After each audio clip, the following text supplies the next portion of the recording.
भगवती जगदम्बा पार्वती श्रद्धा का स्वरूप है और भगवान विश्वनाथ शिव विश्वास का स्वरूप है, प्रतीक है। श्रद्धा के दो भेद होते हैं, दो प्रकार की श्रद्धा होती है, एक सकाम श्रद्धा और एक निष्काम श्रद्धा। बहुत ध्यान देने योग्य बात कह रहे हैं। सकाम श्रद्धा साधक में तब तक रहती है जब तक कि उसकी कामना की पूर्ति नहीं हुई। कामना की पूर्ति होते ही सकाम श्रद्धा बाधित हो जाती है। हमारी कामना पूरी हो गई, अब हमें श्रद्धा करने से क्या लेना देना, हमारा काम पूरा हो गया, जाओ अपने रास्ता। पर निष्काम श्रद्धा जो होती है वस्तुतः वही सच्ची श्रद्धा है। निष्काम श्रद्धा किसी भी परिस्थिति में प्रभावित नहीं होती, ये विशेषता है।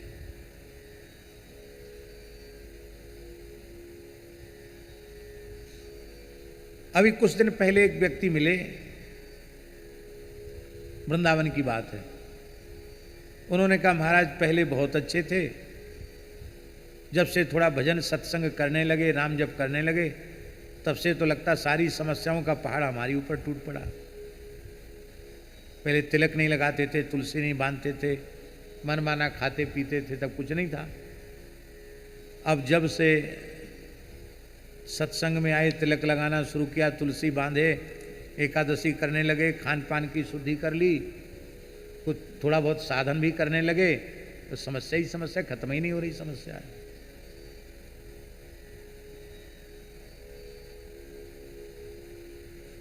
तो हमने उनसे पूछा कि भले आदमी, भद्र पुरुष, आप ये बतावें कि आप जो कुछ सत प्रवृत्ति कर रहे हैं, नाम जप कर रहे हैं, या तिलक लगा रहे हैं, या तुलसी बांध रहे हैं, या राम नाम का जप कर रहे हैं, या विनय पत्रिका का पाठ कर रहे हैं, या रामचरितमानस का पाठ कर रहे हैं, तो यह सब आपकी समस्याओं को पैदा करने के कारण बन रहा है क्या?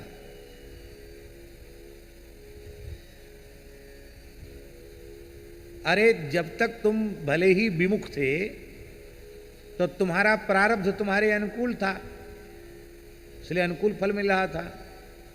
अब अनुकूलता वाला खत्म हो गया, प्रतिकूल प्रारब्ध शुरू हो गया, तो प्रतिकूल प्रारब्ध के अनुसार प्रतिकूल फल मिल रहा है। इसमें भगवान का भजन सत्संग कहां आड़े आ रहा है?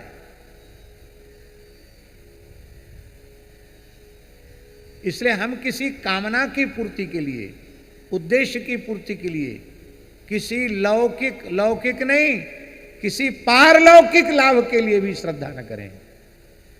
क्योंकि पारलौकिक लाभ के लिए भी आपने श्रद्धा की तो वो श्रद्धा निष्काम श्रद्धा नहीं रह जाएगी, वो श्रद्धा सकाम श्रद्धा हो जाएगी। और सकाम श्रद्धा एक जैसी नहीं रहती, उसमें बदलाव आ जाता है। और जो बदल जाए और जो घट जाए वो ईमानदारी से श्रद्धा है ही नहीं। भगवती जगदम्बा पार्वती की जो श्रद्धा है भगवान शिव के प्रति, वो पूर्ण निष्काम श्रद्धा है।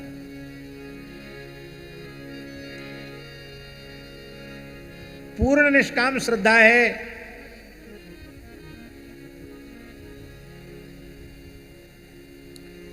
ये आप कैसे कह रहे हो कि पूर्ण निष्काम श्रद्धा है?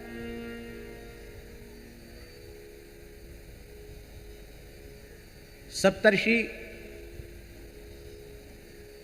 विवाह का प्रस्ताव लेकर शंकर जी की ओर से पर्वतराज हिमालय के यहां गए और प्रथम गए जहां रही भवानी, रनिवास में वहां गए जहां भवानी निवास कर रही थी।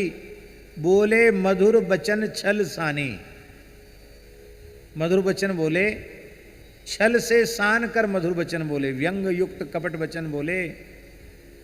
बोले देखो अब हुआ ना वही, हम पहले ही समझा रहे थे कि भोले बाबा के चक्कर में मत फंसो, भगवान नारायण से हम तुम्हारा ब्याह करा देते हैं, लेकिन तुमने हमारी बात नहीं मानी। कहा हमार न सुनेहु तब नारद के उपदेश, अब बा झूठ तुम्हारपन जारेऊ काम महेश। तुम ब्याह करना चाहती थी। अरे विवाह के बाद धर्म से अविरुद्ध काम का सेवन किया जाता है और उस विवाह का प्रयोजन है संतान की प्राप्ति, उत्तम पुत्र की पुत्री की प्राप्ति। ये विवाह का प्रयोजन है। अब जो उत्पत्ति में हेतु बनता है काम, उसी को जब शिव जी ने जला दिया है तो फिर पुत्र और भार्या का मतलब क्या हुआ? तो तुम्हारा विवाह तो निरर्थक हो गया। पार्वती जी मुस्कुराई। पार्वती जी ने कहा, बाबा जी आप लोग व्यर्थ का परिश्रम समझाने का मत करिए। हे सप्तर्षियों, आप व्यर्थ समझाने का परिश्रम मत कीजिए। क्यों? क्योंकि समझाना उसको चाहिए जो समझता न हो, और जो समझाया हो उसको समझाने की जरूरत नहीं है। तो तुमको पहले से पता था ये सब है? बोले हाँ मुझे पता था। क्यों? बोले हमारे गुरु श्री नारद जी जब आए थे तो उस समय उन्होंने स्पष्ट कर दिया था, जोगी जटिल अकाम मन। हे पर्वतराज हिमालय, तुम्हारी पुत्री का जो पति होगा वो योगी होगा, जटाधारी होगा और काम विकार शून्य मन वाला होगा। तो गुरुजी ने तो पहले कह दिया था। तो हमने सकाम शिव को भजा ही नहीं, हम तो अकाम शिव को भजा। हमने भोगी शिव को नहीं भजा, हमने योगी शिव को भजा। और शिव जी के चरणों की दासी में बनना चाहती हूँ, उनकी श्रद्धापूर्वक सेवा करना चाहती हूँ, उनसे कुछ नहीं चाहती। महीने में दास ने क्रमशः बालकांड कहा था। 4 घंटे तो लगभग रोज ही, मनमोहन शरण जी तो थे ना, लगभग 4 घंटे तो रोज ही कथा, 3-4 घंटे रोज होती थी, कभी ज़्यादा भी हो गई, पर 4 घंटे रोज कथा होती थी। और लगातार 3 महीने बोलते रहे, तब बाल कांड पूर्ण हुआ। उसमें खूब बढ़िया से एक एक चौपाई से व्याख्यान किया था। और उसके बाद फिर पिछले वर्ष से पिछले वर्ष 2 महीने पथमेड़ा में थे, तो उस समय अयोध्या कांड हुआ। फिर कुंभ आ गया तो कुंभ में थोड़ा सा क्रम चला, तो सवरी जी के आश्रम तक राम जी पहुँचे हैं चौपाई दोहे के क्रम से। तो यहाँ तो स्वतंत्र राम कथा ही है। अन्यथा विचार हमने ऐसा किया था कि अब जहाँ कहीं राम कथा होगी तो इसी क्रम से आगे बढ़ाएंगे उसको।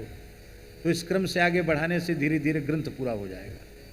लेकिन फिर कभी जब कहीं लंबे समय तक कहीं रुकने का अवसर आएगा तो फिर से जहाँ से क्रम रुका है वहीं से क्रम को आरंभ किया जाएगा।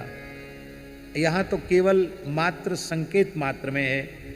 भगवान शंकर का दुल्हे के रूप में श्रृंगार किया गया। वहाँ श्रृंगार करने के लिए कोई सखियाँ थोड़ी आवेंगी। भगवान के गणों ने ही शिव जी का श्रृंगार किया। सर्पों का मौर, कुंडल, कानन, यज्ञोपवीत सब कुछ सर्पों का ही धारण कराया।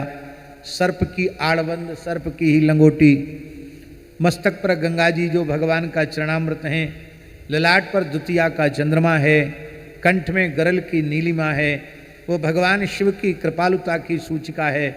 हाथ में त्रिशूल है जो भक्तों के सर्वविध शूल को नष्ट करने वाला है।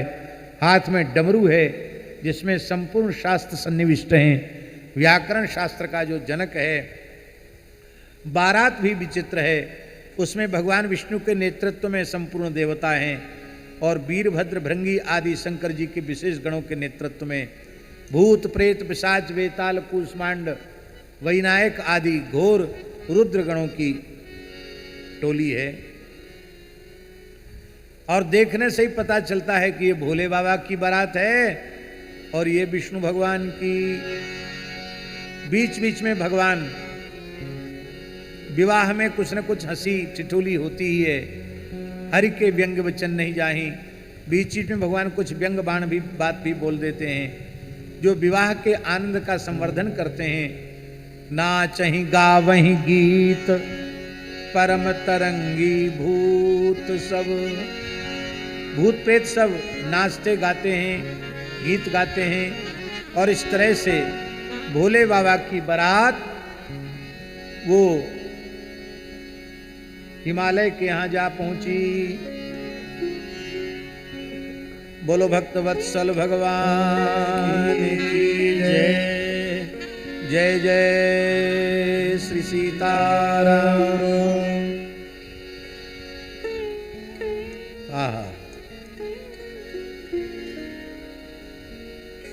पूज्य बक्सर वाले महाराज जी के कुछ पदों का स्मरण किए बिना श्री शिव विवाह कैसे पूर्ण हो सकता है।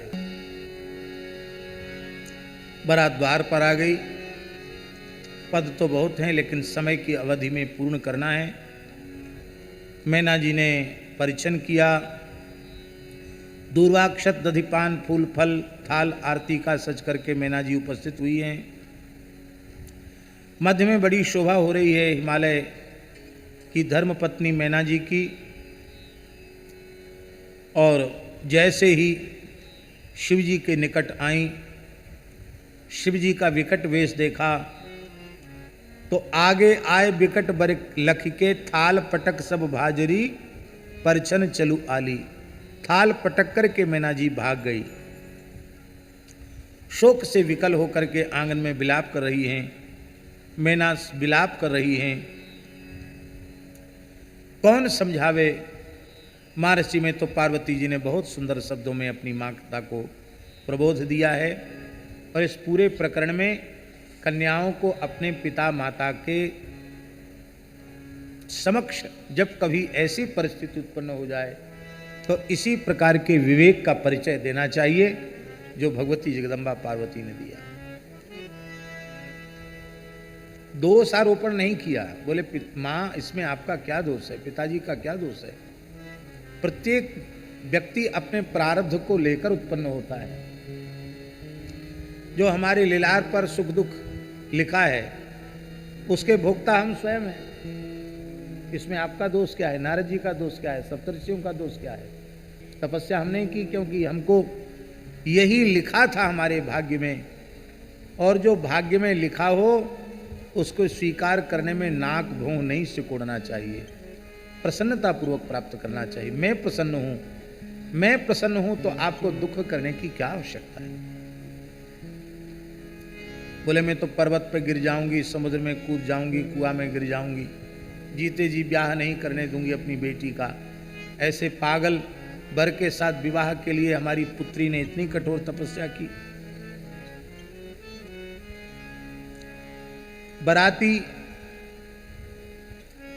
बरातियों की इच्छाएं अलग अलग प्रकार की होती हैं। बराती तो चल के जाते हैं तो जो कुछ वहां सामग्री स्वागत सत्कार की बनी होती जाती उस पर टूट पड़ते हैं। जैसे वीर योद्धा शत्रु की फौज पर टूट पड़ते हैं, ऐसे ही बराती गुलाब जामुन कचौड़ी हलवा पूड़ी पकवान जो भी होते हैं बढ़िया बढ़िया व्यंजन उन पर टूट पड़ते हैं। पहले तो परोस कर जिमाया जाता था, अब तो दुकानें जैसी लग जाती हैं। जिसको जो खाना हो खाओ, नहीं खाना हो मत खाओ। स्वरुचि भोज है। कहीं कहीं सामान रखा रहता है, अपने हाथ से उठाओ और अपने हाथ से खाओ। ये परंपराएं भी अच्छी नहीं है। आग्रह पूर्वक प्रेम पूर्वक बिठाना और सौहार्द पूर्वक परोस करके जिमाना यही उचित है। परिवार के लोग बाबू बने घूम रहे हैं मुस्कुराते हुए,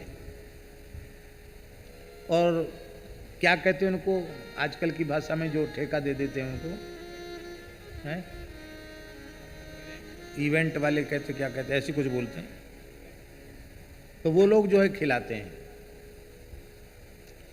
किसी वर्ग को काम धंधा मिले इसके हम बिल्कुल भी विरोधी नहीं,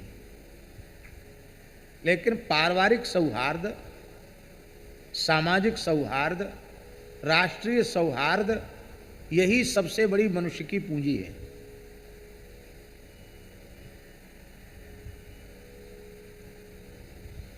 रहीमन जी का एक दोहा है, महाजन जी, रहीमन बेझर की भली, जो परसे चित लाए, और परसत मन मैला करे, सो मैदा जरी जाए। सामान्य सी रसोई,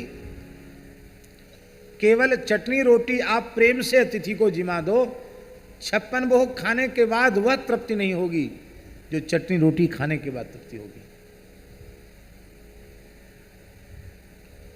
हम लोग अरुणाचल प्रदेश परशुराम कुंड गए, बहुत महात्मा थे। अब तो वहां भगवान परशुराम की विशाल प्रतिमा स्थापित हो रही है और बहुत विकास पूर्वोत्तर क्षेत्र में हो रहा है। विप्र समाज से ही मूर्ति स्थापना के लिए राशि ली गई है। बाकी सबको कहा गया कि आपका सौहार्द ही हमारी सबसे बड़ी पूंजी है। उस समय हम लोग जब गए थे तब कोई वहाँ व्यवस्था नहीं थी। अब तो निकट भविष्य में व्यवस्था हो भी जाएगी और वहाँ ज़्यादा से ज़्यादा हिंदुओं को जाना भी चाहिए। पूर्वोत्तर क्षेत्र में लोग कम जाते हैं और वही कारण है वहाँ धर्मांतरण जो तेजी से हो रहा है। जब तक हम लोग वहाँ पहुँचेंगे नहीं तब तक उनको कैसे पता होगा कि ये हमारे भाई हैं, ये हमारे परिवार के, ये हमारे अपने हैं, ये उनको कैसे पता चलेगा। इसलिए पूर्वोत्तर क्षेत्र की यात्राएं खूब करनी चाहिए।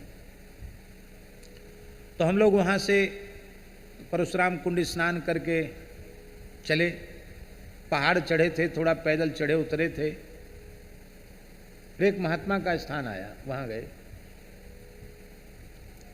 वहाँ कोई व्यवस्था विशेष नहीं थी, धूना चैतन्य था और टिक्कर और नमक मिर्चा की हल्दी की चटनी। पर महाराज इतने प्रेम से उन महात्मा ने हम सबको जिमाया और हम लोग भी लग गए साथ में, जैसे परिवार के लोग लग जाते हैं तो लग गए। और इतने प्रेम से ठाकुर जी को भोग लगा, जिमाया कि सबने एक एक जो टिक्कड़ खा सकते थे उन्हें 2-2, 2.5 टिक्कड़ तक खा लिए और सब तृप्त होकर वहां से चल के आए। याद है तुम तो थे। सौहार्द ठीक इसी तरह से हम ये नहीं कहते कि आप घर में नौकर चाकर मत रखिए, पर घर में माताएं रसोई अपने हाथ से बनावें, बड़ी पवित्रता से बनावें, घर में ठाकुर जी को भोग लगे और परिवार के लोग एक साथ बैठ कर के पावें, मनुहार करके खिलावें पावें। अब वह आनंद संयुक्त परिवारों का कहाँ है, जहाँ बाबा, ताऊ, चाचा, पिता सब एक पंक्ति में बैठे, पीढ़ा पर, सामने पीढ़ा बिछा है, लोटा गिलास रखा है, सामने बच्चे बैठे हैं, नाती पोते बैठे हैं, माताएं प्रेम से घी, दाल, भात, बढ़िया बढ़िया चीज़ लेकर परोस रही हैं, प्रेम से खिला रही हैं। वो अब आनंद गया। तो बारातियों के मन में उत्साह रहता कि बढ़िया बढ़िया चीज़ खाने को मिलेगी। पर जब परिछन, पहले तो परिछन होगा ना, इसके बाद जनवासे में पहुंचेंगे। जनवासे में कोई सेवक वहां मौजूद नहीं था, सब भाग गए। क्यों? ऐसी बारात का सत्कार करने की हिम्मत किस कलेजे में है? सब भाग गए। शिव पुराण में तो लिखा है कि मैना जी ने स्पष्ट कह दिया, नारद जी के समझाने पर भी, सप्तर्षियों के समझाने पर भी स्पष्ट कर दिया कि मैं किसी भी स्थिति में विवाह नहीं करूंगी, शिवजी दुल्हा जैसे बन के आवे तो विवाह करूंगी, शिव पुराण के अनुसार। और श्री नारद जी ने, सप्तर्षियों ने भगवान शिव से प्रार्थना की कि प्रभु अब दुल्हा जैसे आप बन जाइए, नहीं तो ब्याह नहीं होगा। बोले नहीं हो तो नहीं हो, अपने को कोई फर्क नहीं पड़ता, हो जाए तो ठीक, ना हो जाए तो ठीक। वो तो तुम लोग पीछे पड़े थे, हम चले आए। कहे ये तो घोर अपमान है, बारात सज के जाए, दुल्हा दुल्हन लिए बिना चला आवे, इससे बड़ा अपमान क्या होगा। शंकर जी बोले अपमान सम्मान हमसे बहुत नीचे, हम इससे बहुत ऊपर उठे हुए हैं, हमको इस सबसे लेना देना नहीं। भगवान नारायण हंस के बोले आप तो सबसे ऊपर उठे हुए हैं, यहाँ सब देवता बड़े बड़े मनोरथ करके आए कि हमको लड्डू खाने को मिलेगा, हमको कचौड़ी खाने को मिलेगी, हमको गुलाब जामुन खाने को मिलेगा। यहाँ कोई पानी की पूछने वाला नहीं है। अरे बढ़िया से दूल्हा बन जाइए तो बरातियों का स्वागत सत्कार भी बढ़िया से हो जाएगा।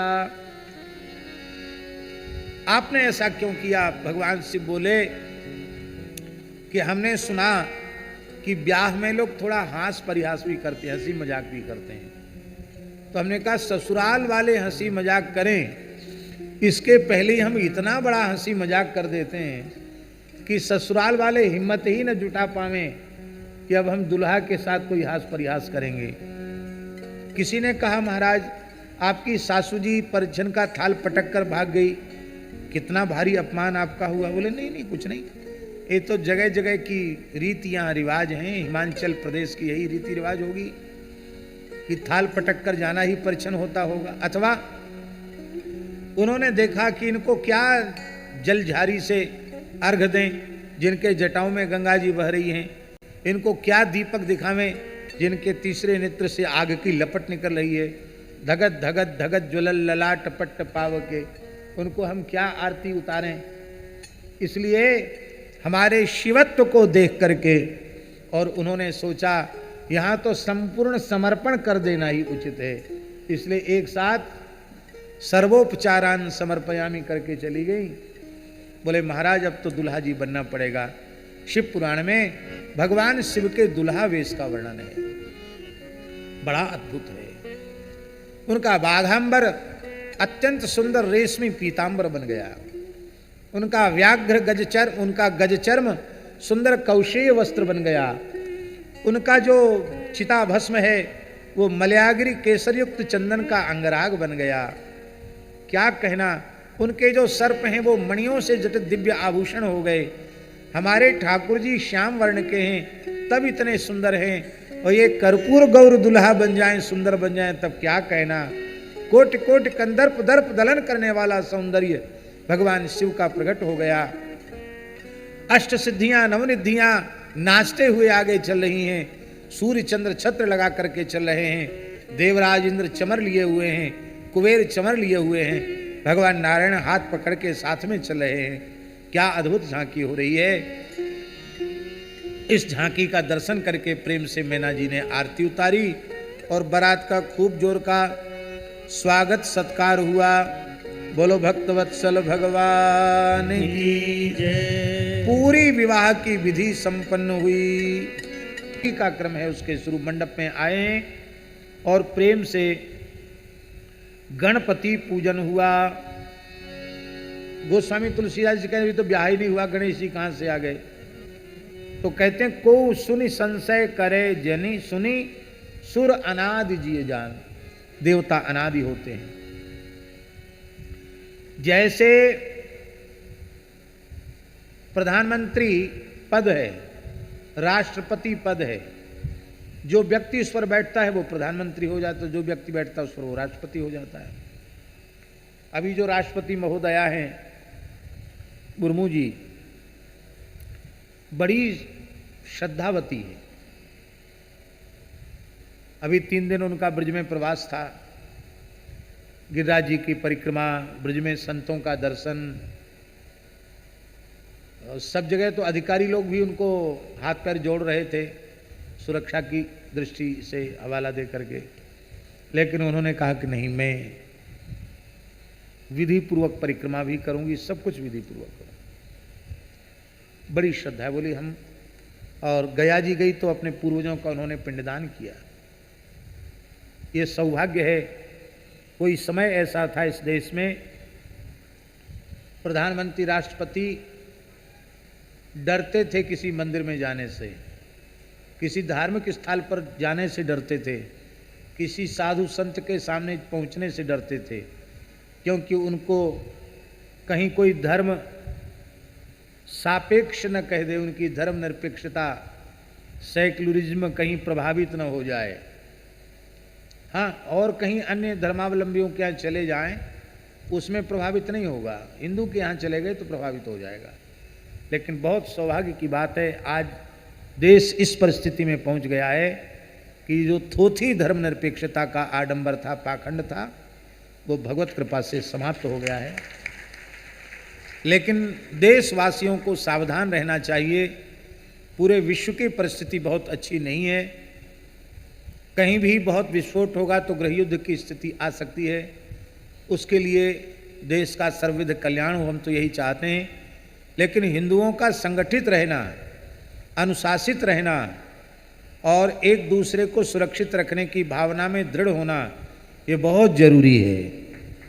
क्योंकि बहुत से भाग्यहीन लोग ऐसे हैं जो इसी राष्ट्र में पैदा होकर यहाँ का अन्न जल सेवन करके, यहाँ की सारी सुख सुविधाएं भोग करके भी राष्ट्र के प्रति उनकी अच्छी भावनाएं नहीं हैं, वे राष्ट्र का विखंडन चाहते हैं। ऐसे लोगों से सावधान रहना चाहिए। आप शत्रुता किसी से मत करो, पर शत्रुबोध की भावना का त्याग नहीं करना चाहिए। हमारी वैदिक सनातन संस्कृति के असली दुश्मन कौन है, ये हमेशा समझकर सावधान होकर के रहना चाहिए। और जो लोग दूसरे प्रकार की विचारधारा से ग्रसित हो गए हैं, वे भी पराये नहीं हैं, वे भी अपने ही थे। उनका ब्रेन वॉश करके उनको धर्मांतरित किया गया है। तो हम तो कहेंगे इससे भी अच्छा कार्य होगा, उनको अच्छी बात समझा बुझा करके पुनः उनकी घर वापसी हो और देश एक न एक अवसर ऐसा आवे कि भारतवर्ष पूरे विश्व के पटल पर विशुद्ध हिंदू राष्ट्र के रूप में प्रतिष्ठित हो, भारतवर्ष की धरती गोवध के कलंक से विमुक्त हो। ऐसी प्रार्थना हम भगवान शिव के चरणों में करते हैं। तो पद जो है, इसी प्रकार से गणपति भी पद है। अलग अलग कल्प में अलग अलग गणपति होते हैं। एक एक कल्प में 14 व्यक्ति इंद्र, मनु आदि हुए। गणेश पुराण में लिखा है कि कश्यप अदिति के पुत्र महोत्कट नाम के गणपति हुए, शिव पार्वती के पुत्र मयूरेश गणपति हुए। लिंग पुराण में तंडी नामक ब्रह्मर्षि एक बार गणपति बने, राजा त्रिधन्वा एक बार गणपति बने, हिरण्याक्ष के पुत्र भी एक बार गणपति पद पर अभिषिक्त हुए हैं। स्कंद पुराण में शिखंडी नाम के शिवगण भी वो गणपति के रूप में प्रतिष्ठित हुए हैं। और शिव पार्वती विवाह के समय जो जिन गणेश जी का पूजन किया गया, उन गणेश जी का नाम था करवीराक्ष। करवीराक्ष गणपति का पूजन, उनको वो गणपति पद पर प्रतिष्ठित थे। और इस कल्प में, जिस वर्तमान कल्प में हम लोग जी रहे हैं, श्वेतवाराह कल्प, इस कल्प में जो गणेश जी हैं वो गिरिजानंदन हैं, पार्वती नंदन गणेश जी हैं, जो महिमा जासु जान गण राऊ, प्रथम पूजियत नाम प्रभाव, वो गणेश जी महाराज हैं। इस प्रकार से विधिवत विवाह संपन्न हुआ। हरि गिरिजा कर भयो विवाहु, सकल भुवन भरी रहा उछाहू। और सासू जी ने प्रार्थना की है, नाथ उमा मम प्राण समग्रह किंकरी करेहु, क्षमेहु सकल अपराध अब हुई प्रसन्न बरदे। पार्वती मंगल में बड़ी प्यारी पंक्तियां हैं, उनको कहे बिना मन को संतोष नहीं होगा। पार्वती मंगल भी हम आद्योपांत गा चुके हैं, बहुत प्यारा है पार्वती मंगल। गही शिव पद कहे सासु, विनय मृदु मानवी, गौरी सजीवन मोरी, मोरी जिय जानवी। भेंटी विदा करी बहुरी, भेंटी पहुँचावई।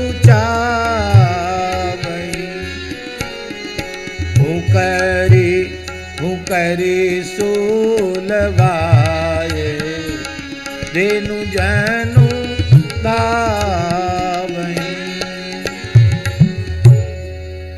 यह उमा संभ विवाह जे नर कहीं जो नर गावई, कल्याण काज विवाह मंगल सर्वदा सुख पावई। विवाह के पहले लड़के का विवाह हो, लड़की का विवाह हो, जो शिव पार्वती के विवाह का गान करते हैं, श्री गोस्वामी जी के कृति पार्वती मंगल का गान करते हैं, उनका विवाह आदि कार्य निर्विघ्न सानंद संपन्न हो जाता है। और भगवान शंकर बारात के सहित लौट करके आ गए। भगवान शंकर कैलाश पर आ गए हैं, अपने आसन पर विराजमान हैं। और अब कल से शिव पार्वती संवाद होगा। ठाकुर जी ने चाहा तो कल जन्म हो जाएगा, कल ठाकुर जी का रामलला का जन्म हो जाएगा। जय जय श्री सीताराम।